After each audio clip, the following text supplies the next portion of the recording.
Welcome to Our Girl Relationships. We talk about the problems people face in their day-to-day lives. Let's start with the video. Hello, Reddit. Posting from Portofino, as I said I would be in my previous posts. I am finally here at my mother-in-law's place. In fact, the whole family is here, half in the house and the other half in the hotel nearby. Family really is everything here, and it is really amazing to see how much they all care for each other. But my mother-in-law has always been problematic and has never liked me that much. So yeah, you can understand Italian mothers are just simply protective of their sons and aren't that fond of their own daughter-in-law. So I hope the whole thing makes sense to everyone who's familiar with the culture and everything. The cigarette smoking is real. I think I have inhaled more by being a second-hand smoker around my in-laws, and as an American, it is sort of weird that none of these people are dead yet. Like, even the 102-year-old Nona smokes like she is in her 30s. I love the people, culture, and everything so much.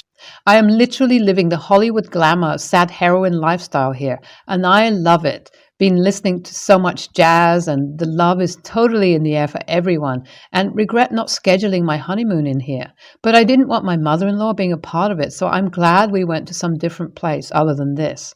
LOL. Anyways, today's episode about my mother-in-law is annoying and toxic. I have a fresh incident for my fellow Redditors, cooked up fresh in Italy with pizza sauce. The best pizza sauce straight out of Nonna's kitchen.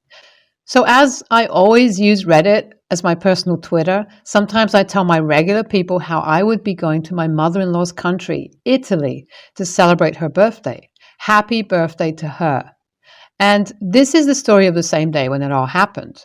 I don't have a really strong bond with my mother-in-law because she is really protective of my husband and would never let him have his own life until we started dating, and when I gave him the choice of living on his own with me or living according to his mother. He chose me. Look, I am going to say that I hated that he was close to her. That's not the case. It is more like being over the top dependent on the age of 25 isn't a really good sign. And I didn't want that mother versus wife antic, so yeah, the choice he had to make was clear. Either you get married to me and we call the shots equally, or he stays attached to mother like a glue and loses me. No way I am getting married to a guy who asks about every decision to his mom and does everything according to her. Have a good relationship with her, but this whole not keeping boundaries and letting her drag your wife anytime and every time thing wasn't going to work with me. And after having several conversations about it, he understood and made decisions of putting up boundaries. Even my husband didn't like that, but as my mother-in-law was the only present parent, so the attachment is inevitable. And after making necessary amends, we got married.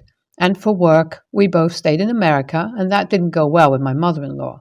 Ever since I have been married into this house, she has a custom-hating culture against me. And the worst part is, she would act all nice in front of me just to go around and talk crap about me behind my back.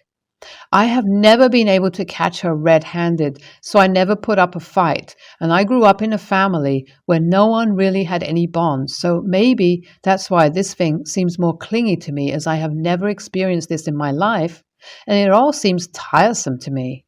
The point of me telling all these is to show how actually controlling she was of everything and everyone around him, and how we never got along because we have really different lifestyles from each other. And this year, putting every difference aside, I went along with the plan that my sister-in-law made to have our whole family over and celebrate my mother-in-law's birthday with every one of us together. And that's the reason we are here. Everything was set. She acted excited over the whole thing until she realized that I was coming too.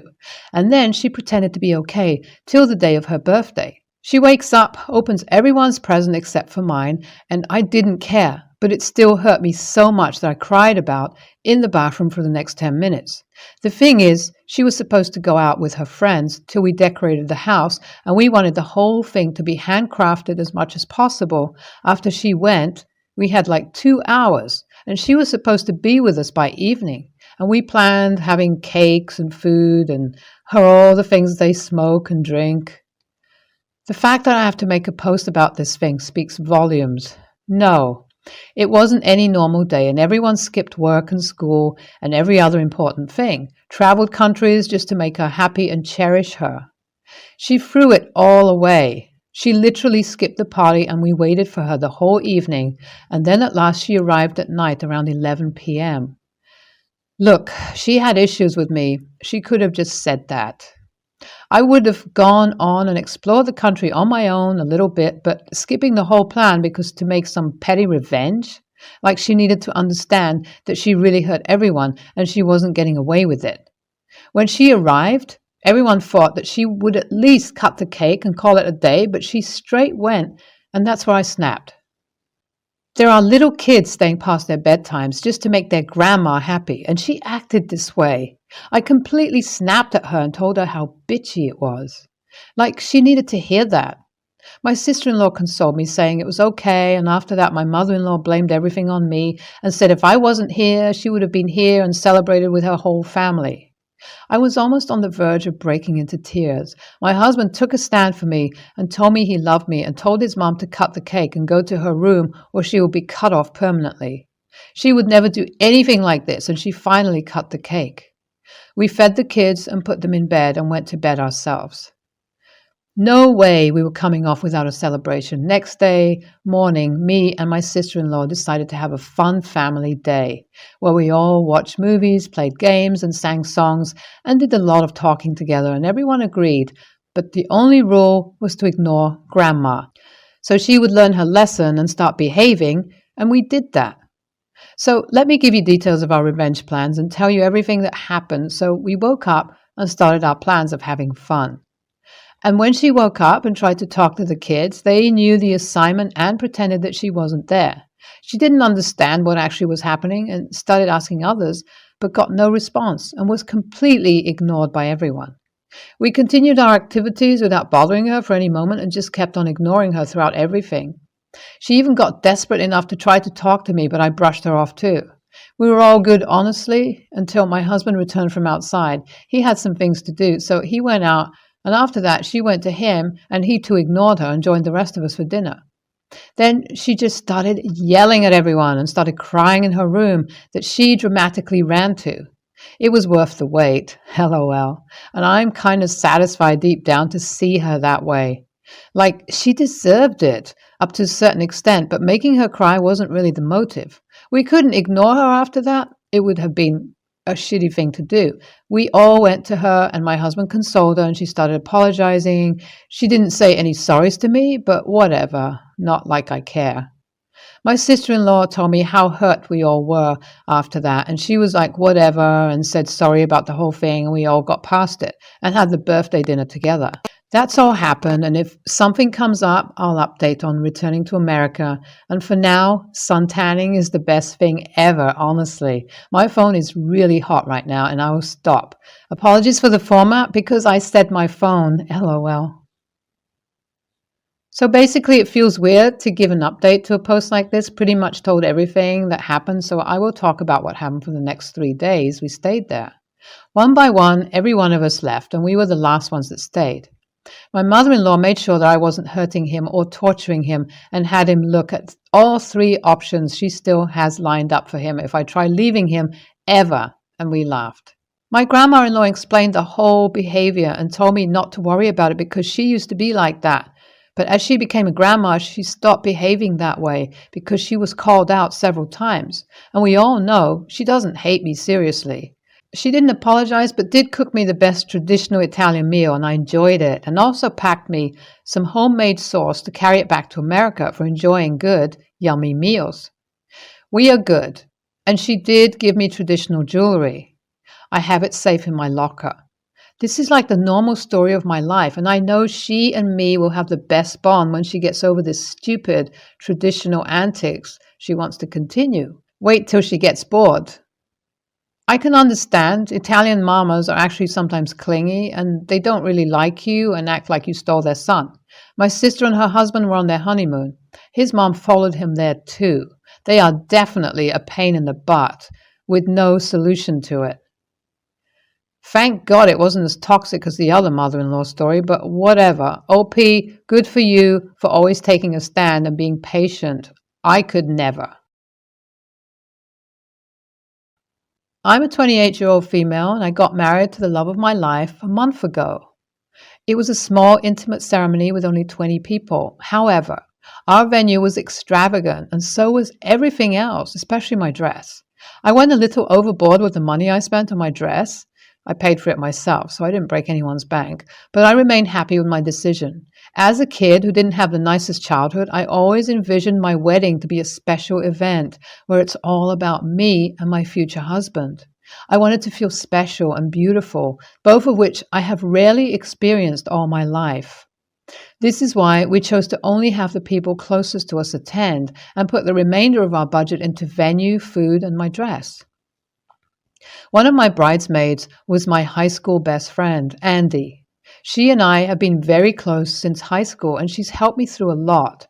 However, back in school, Andy used to be kind of a bully, even towards me. Obviously, this was all back in school, and I thought she'd significantly grown since then. During the wedding planning, Andy asked me if I had a vision in mind for her bridesmaid dress. I told her I didn't really care, and she could wear whatever she wanted as long as it was a light color that would go well with my dress. She picked out a nice rose gold dress that I thought was rather cute, and I assumed that was that. A few days before my wedding, Andy calls me and tells me she has a surprise in store for me that she hoped I'd enjoy. I assumed it was a wedding gift or something of the sort, but boy, was I wrong. On my wedding day, while I was getting ready, Andy walked in wearing a lacy white dress, and not just any white dress. It was clearly a bridal dress, complete with an elegant headpiece that could pass off as a modern veil. I was flabbergasted and asked her why she was dressed like a bride, and then proceeds to tell me that she changed her mind about her former dress and decided she wanted to pick something that would work as a symbol of her sharing in my joy and happiness. She talked about how back in high school she used to joke all the time about how she'd wear white to my wedding and how I used to laugh about that. So this was supposed to be a fun inside joke. Well, obviously I didn't think it was funny. A huge argument ensued where I basically yelled my lungs off at her. She offered to change back into her rose gold dress, but I was extremely pissed, so I just asked her to leave. In the following days, she called me shallow for picking a dress over inviting more people, claiming I'm jealous because she looked slimmer in her dress than I did. Eventually, I blocked her. Her husband then called me up to tell me that she's been depressed lately and just wanted to cheer herself up by looking good and that I overreacted. Now, I know she's not been doing well, but I don't think I could let it go, especially since she knew how important the day was for me. AITA?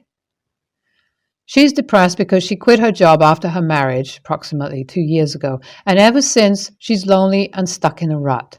She's a bit of a thrill seeker who needs to have something exciting happening, which she's lost as a housewife. Her words, not mine.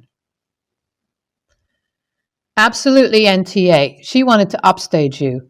That comment about you being jealous that she looked slimmer in her dress than you did speaks volumes.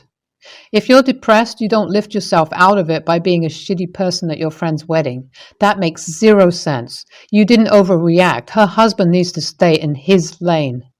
NTA, you weren't wrong to exclude her for the dress and her bad behavior.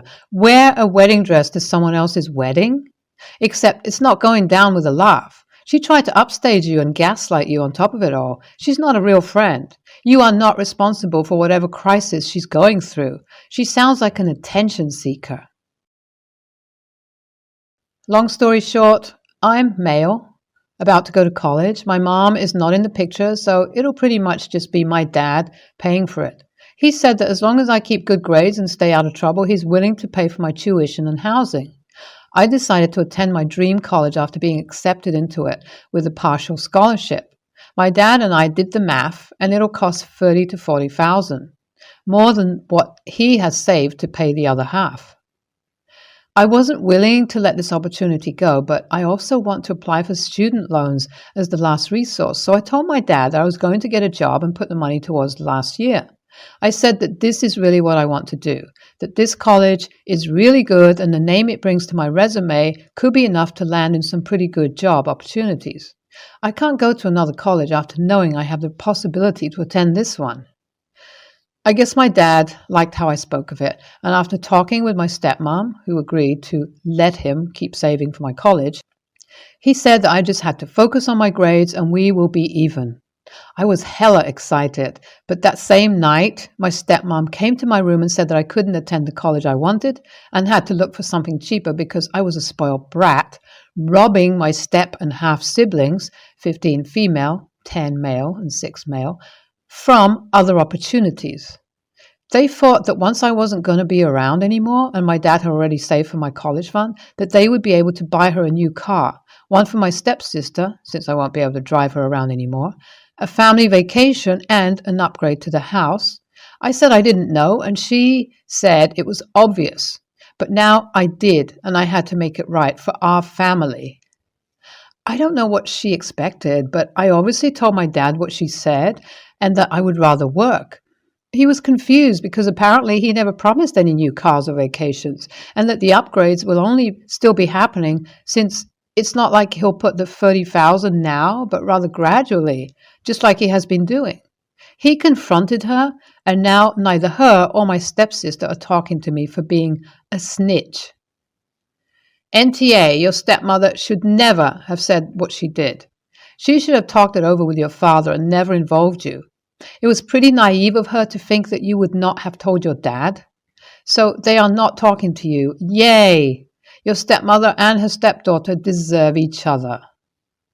NTA, your stepmother is a Disney villain, going behind her husband's back to tear you down and make you feel bad, and expecting you to just bow to her demands rather than expecting you'd mention it to your dad.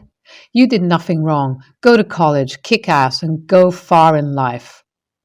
She created this problem and is facing the consequences of her own actions. Enjoy not having to speak to her. Act like nothing's wrong. And if she says anything about it to you, simply tell her that backstabbing stepmothers belong in Disney movies, not real life.